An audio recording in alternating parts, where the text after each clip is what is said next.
Good evening. Restructuring of Canadian mayors and municipalities under the auspices of the United Nations began in 1992. PM Mulroney signed Canada onto UN Agenda 21. Canada thus became a UN member nation state. 178 countries signed on, lured by the promise of big money to go green. By 2000, countries, including Canada, were being governed by directions of the UN, G7, G20, World Economic Forum, and World Health Organization, to name some.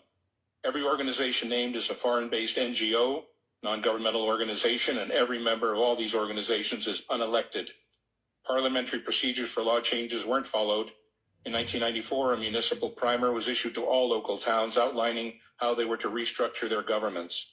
Though the municipal primer was a non-binding agreement, all towns adopted it.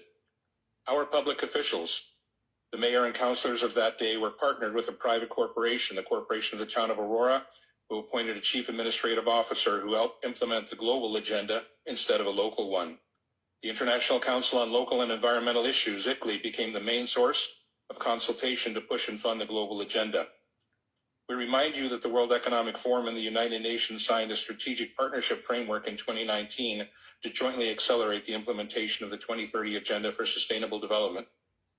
This is the same World Economic Forum whose chairman, Klaus Schwab, famously declared, "You will own nothing and be happy." This is the same Klaus Schwab who, referring to Canadian Prime Minister Justin Trudeau, boasted, "We have penetrated more than half of his cabinet." We would ask Mayor Maracas and the councillors, why should the citizens of Aurora bow down to the intrusive dictates of an unelected foreign entity? The fact is we should not, and we will not. What, you ask, does any of this have to do with 15-minute smart cities? Absolutely everything. SMART, S for surveillance, M for monitoring, A for analysis, R for reporting, and T for technology. Technology News editor Patrick Wood, 50 years of experience and expertise on technocracy, wrote, "The 15-minute city is a cover for data collection bonanza for technocrats who design and operate them. Cities designed for maximum efficiency always reveal technocrat thinking that efficiency itself is the goal. Maximum surveillance allows for maximum control to achieve even more efficiency." At its very root, this mechanistic thinking is anti-human. The 15-minute city narrative seeks to fool you in the guise of saving the planet, keeping you safe, and delivering convenience. It's actually the gateway to digital IDs and CBDC, central bank digital currencies. CBDCs allow bankers and/or governments to freeze your bank account because you happen to peacefully and lawfully protest and express your disagreement with government policy. Anyone remember the truckers' convoy in Ottawa, February 22, when the Government of Canada invoked the Emergencies Act and froze the private bank accounts of law-abiding citizens? 15-minute cities are wolves in sheep's clothing.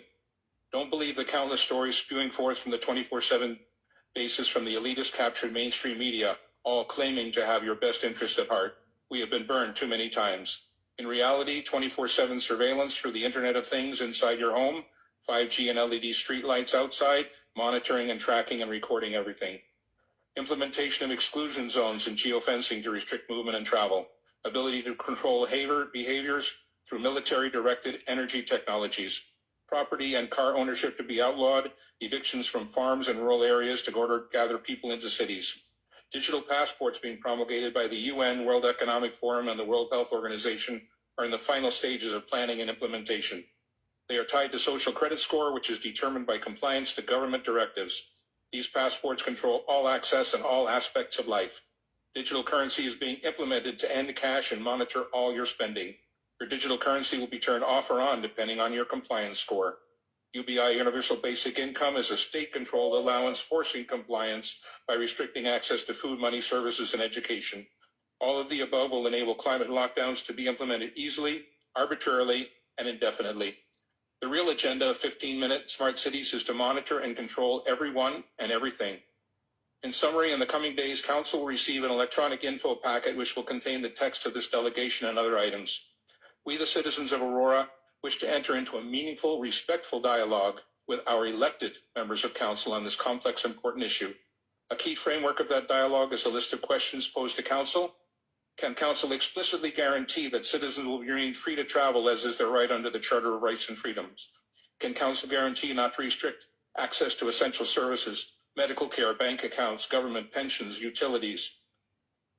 Most importantly, we, the citizens of Aurora, need to have the conversation with Council about exiting their non-binding agreement with a private, for-profit entity